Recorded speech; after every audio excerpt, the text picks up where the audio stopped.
बोलिए दीदी आप लोग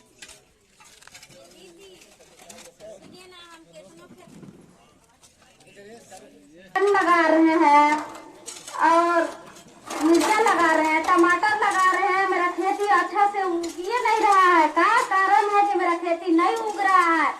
हम किस प्रकार क्या चीज हम करें? आप लोग भी बोलिए दीदी। शलजम, गोभी, बैगन सब चीज लगा दे दीदी, एक भी उपज नहीं हो रहा है। कोई भी सब में लूटी लग जा रहा है, कोई में कीड़ा मकोड़ा लग जा रहा है। न जाने क्या हमारे खेत में हो गया है, ये कुछ उपज नहीं हो रहा है। रवन तारी हम तो लगाते ही दीदी नहीं, लेकिन वो सब खाद बिहान सब डालते ही, गोभी बैगन टमाटर सब लगाते ही, कुछ नहीं हो। हमन के खेते में कुछ हो गई बा का? नजर तो नहीं कोई के लाग गई। ए दीदी अब खेती गिरहती करे से काम नहीं चली। अब छोड़ू, रो खेती होते नहीं के, हमरो आलू टमाटर कुछ होते नहीं के। चलू अब बाल बच्चा लेके बहरी पलायन करे और वहीं से काम करके अपना बाल बच्चा के भरण पोषण करा। पहले किसी वैद्य को बुला के पहले देखवा लीजिए, झरवा लीजिए, कहीं किसी ने जादू टोना तो नहीं कर दिया है। हम लोग जा रहे हैं काम करे, अभी कोई से कोई उपज हो नहीं रहा है। कुछ प्लांट में काम हम करेंगे तभी अपन बाल बच्चा का पोषण करेंगे।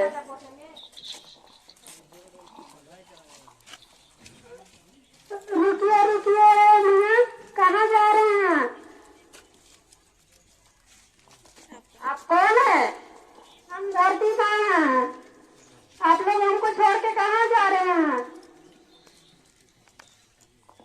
हम लोग खेती में बहुत फसल उगाए, कुछ नहीं हुआ तो क्या करेंगे? इसको हम लोग करने से कुछ फायदा नहीं है। प्लान को जाने का हम करेंगे ना। आप ही लोग तो हमको बंजर बना दिए हैं। रासायनिक खाद और रासायनिक दवा डाल करके एकदम यूरिया खाद, डीएपी खाद, केमिकल डाल करके अपन जमीन को बंजर बना दिया है। तो आप कहाँ से खेती बाड़ी होगा? सब तो आप ही लोग के वजह से हमको बंजर बना दिए हैं। का विश्वास है कि आपको देंगे जी बंजर हम लोग बना दिए? हम लोग तो जितना मेहनत होता है, हम लोग खाद दवा पढ़ाई सहाय निकाय सब कुछ हम लोग करते हैं, फिर भी आपका क्या प्रूफ है, क्या प्रमाण है कि आप कर सकती हैं? और कैसे हमको दिखा सकती है? हमको दिखाइए। हम आपके यहाँ की मिट्टी और हमारे यहाँ की मिट्टी में अंतर है। हम आप लोगों को आकर के बताए थे दीदी कि आप लोग अपनी मिट्टी के खेत के मिट्टी को ब्लॉक में जांच करवाइए। एक कृषक मित्र होते हैं जो मिट्टी का पीएच मान बढ़ जाता है, इसकी वजह से खेती उपज अच्छा से नहीं हो पाता है। और आप लोगों को बताया भी गया था कि जैविक खेती को अपनाइए। अभी जो आप लोग रासायनिक युक्त खाद उर्वरक डाल रहे हैं, केमिकल युक्त दवा डाल रहे हैं, इससे खेत की ऊपरी परत मिट्टी बंजर होते जा रही है। इसलिए आप लोगों को बताया गया था कि जैविक खेती करिए। आप लोगों के पंचायत में एक कृषक मित्र सखी भी चुनाई है जो जैविक खेती के बारे में बताएगी।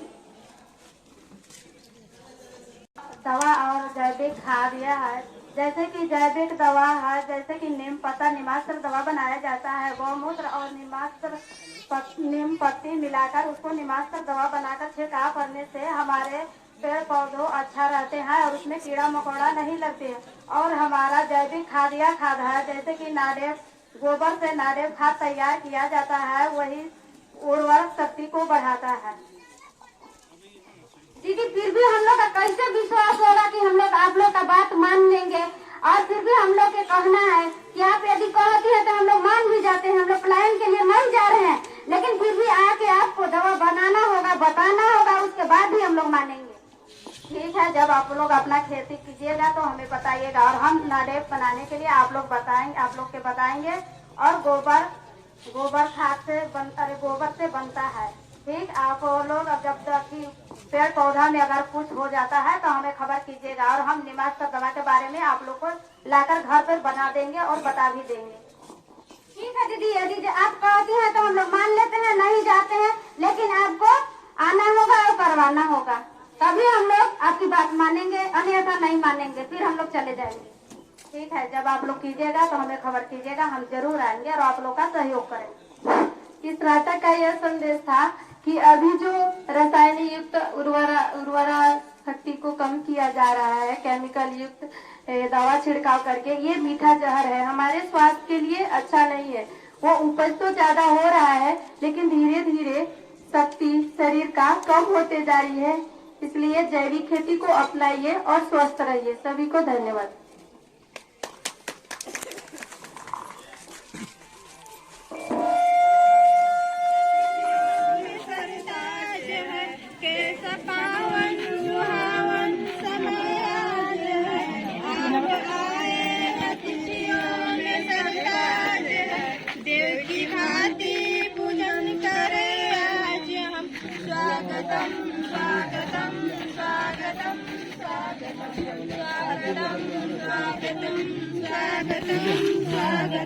मन की बगिया से हमने कलियां चुनी, सरधा के फूलों से हमने माला बुनी। मेरा नाम है रोशन बानो, ग्राम पोल, थाना गंडई, जिला गढ़वा, राज्य झारखंड के अस्थायी निवासी हूँ। हमारे समूह का नाम है चमेली आजीविका सखी मंडल, उसमें मैं बीके पद पर हूँ। हमारे ग्राम संगठन के नाम है गंडई आजीविका महिला ग्राम संगठन 2, उसमें मैं VOA हूँ। हमारे क्लस्टर संगठन के नाम है गंडई आजीविका महिला संकुल स्तरीय स्वावलंबी सहयोग समिति लिमिटेड, उसका मैं अकाउंटेंट हूँ। और मैं अपनी सोच के बारे में कुछ 2 शब्द कहना चाह रही हूँ। अपने लाभ के बारे में, सोच जब हमको शौचालय नहीं मिला था तो उसके बाद खुला में जा रही हूँ तो बहुत ही शर्मिंदा होना पड़ा था। उससे कितना गंदगियाँ होने से बीमारियाँ उत्पन्न हो रही थी। आज शौच करने से कितना बीमारियाँ खत्म हो गई है और अभी शौच में करने से बहुत ही अच्छा है। सभी को धन्यवाद, मैं मोदी सरकार को मैं धन्यवाद देती हूँ जिससे आज सभी गंदगियाँ से फैल नहीं रही है और स्वच्छ है सभी कोई। जोहार, मेरा नाम सरिता देवी है, ग्राम कोट, थाना डंडई, मैं झारखंड राज्य की अस्थायी निवासी हूँ। हमारे समूह का नाम है जैती आजीविका सखी मंडल, उसमें मैं बीके हूँ। हमारे ग्राम संगठन का नाम है डंडई आजीविका महिला ग्राम संगठन 1, उसमें मैं VOA हूँ। हमारे संकुल संगठन का नाम है डंडई आजीविका महिला संकुल स्तरीय स्वावलंबी सहयोग समिति लिमिटेड, उसमें मैं FS के कार्य करती हूँ। और आज आप लोग को भी मैं अपनी मेरी कहानी मेरी जीवानी कुछ कहने जा रही हूँ। मैं 2018 में अपना समूह में जुटी हूँ और बैंक लेन देन और बलोच से मैं कुछ नहीं जानती थी। फिर जानने के बाद मुझे पता चला कि आवास,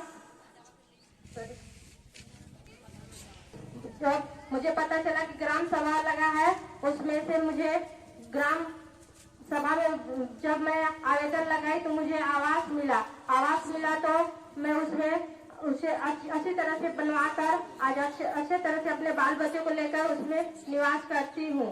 सभी भैया जी को धन्यवाद। मेरा झारखंडी जोहार, मेरी नाम कुमारी देवी, ग्राम कोट, थाना डंडई, जिला गढ़वा, झारखंड की अस्थायी निवासी हूँ। हमारे समूह का नाम है अपना आजीविका सखी मंडल, उसमें मैं सदस्य हूँ।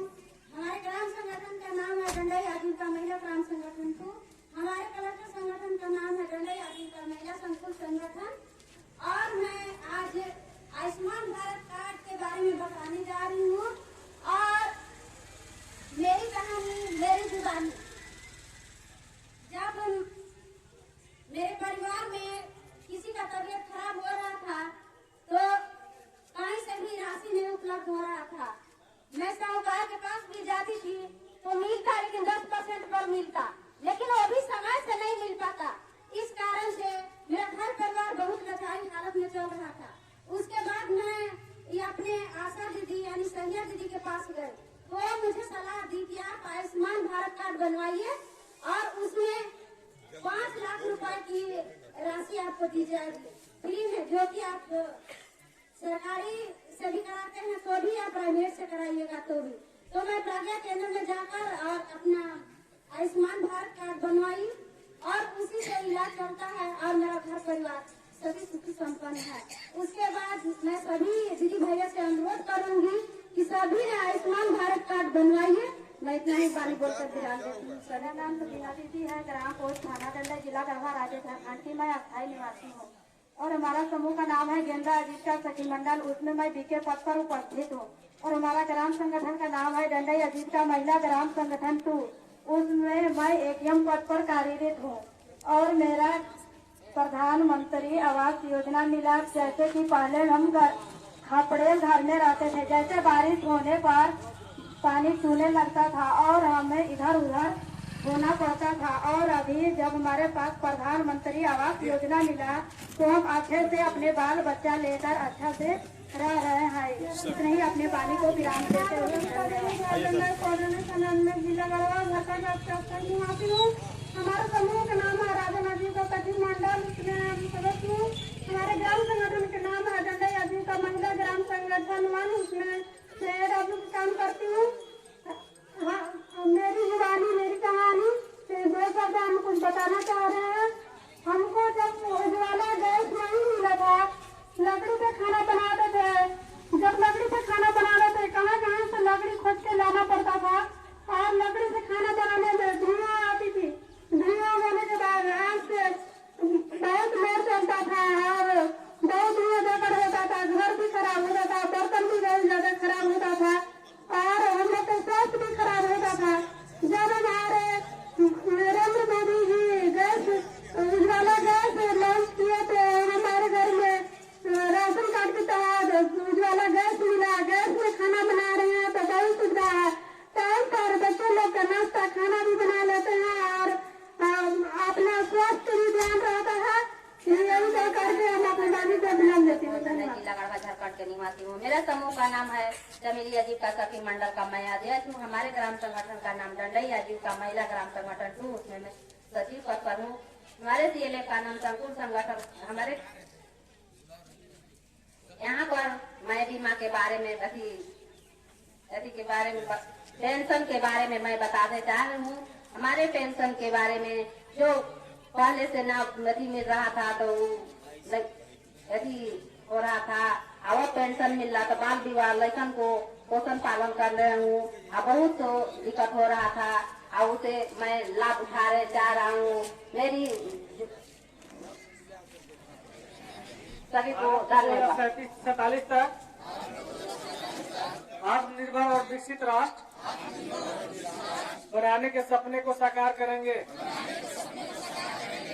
गुलामी की मानसिकता को जड़ से उखाड़ फेंकेंगे। देश की समृद्ध विरासत पर गर्व करेंगे। भारत की एकता को सुदृढ़ करेंगे और देश की रक्षा करने वालों का सम्मान करेंगे। नागरिक होने का कर्तव्य निभाएंगे। जब हम जनता की सुविधा के लिए कदम बढ़ाते हैं तो राष्ट्र की संपदा का निर्माण भी होता है और विकास के नए अवसर भी बनते हैं। यही सही विकास है। ऐसे ही विकास की गति को हमें मिलकर तेज करना है। एक दशक पहले महिलाओं की रसोई में था काला धुआं जो उन्हें हर दिन गंभीर रूप से बीमार कर रहा था। और अब झारखंड के 36 लाख से अधिक महिलाओं को उज्ज्वला का साथ मिला है। संकल्प था रसोई में सेहत की सुरक्षा। याद है कैसे गरीबों के घर के नाम पर रोगियों के अंदर बात हुआ करते थे और उनके घर बनते थे कागजों पर। आज PM आवास योजना द्वारा निर्मित सभी सुविधा युक्त घरों की खुशी उनके चेहरे पर साफ दिखती है। संकल्प था गरीबों के सिर पर छत देने का। एक दशक पहले कैसे महंगे इलाज का खर्च गरीबों के जीवन में उथल पुथल ला देगा। आज 1 करोड़ 14 लाख से अधिक आयुष्मान कार्ड में इलाज की परिभाषा ही बदल दी है। संकल्प था बीमारी के संकट से मुक्ति। एक समय था जब महंगी दवा का खर्च भी तो घर के सारे बजट को बिगाड़ देगा।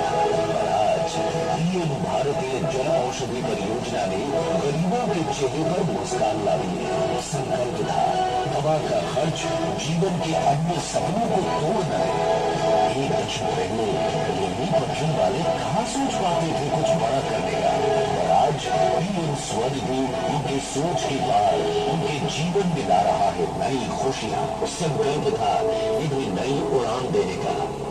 कैसे सदियों से हमारे समाज का हिस्सा रहे विश्वकर्मा भाइयों बहनों की प्रगति के लिए कोई ठोस योजना नहीं होती थी। और आज विश्वकर्मा उन्हें नई पहचान और उनके सपनों को नई उड़ान दे रहा है। एक समय था जब कैसे अंधेरे में डूबे रहना ही मान ली गई थी नींद। आज झारखंड में सौभाग्य योजना से हर घर रोशन हो रही है। उजाला योजना अंधेरे को परास्त कर रहा है। एक दशक पहले गंदगी से बचकर जहां से निकल जाते थे, अब वो जगह स्वच्छ भारत का हाथ पकड़कर स्वच्छता की नई कहानी हमें सुनाते। अमृत योजना की उम्मीद की बूंदे हर शहर और कस्बों को दे रही नई पहचान। एक दशक पहले स्टार्टअप की झोली में थी मायूसी, अब 1,26,00,000 से अधिक और 3,000 से ज्यादा स्टैंड अप के पंख। झारखंड में डिजिटल पेमेंट करने वाले भी तो अब असंख्य हैं। एक समय था जब खेल प्रतिभा मुरझा सी जाती थी, अब खेलो इंडिया से नई पहचान बनाती है। 21वीं सदी की तैयारी हो रही है, भविष्य गढ़े जा रहे हैं। वंदे भारत की स्पीड भी है झारखंड में और अमृत भारत स्टेशन की नई पहचान भी है। और हाँ, अब उड़ान योजना से देश के सुदूर हिस्से से भी हवाई यात्रा की जा रही है।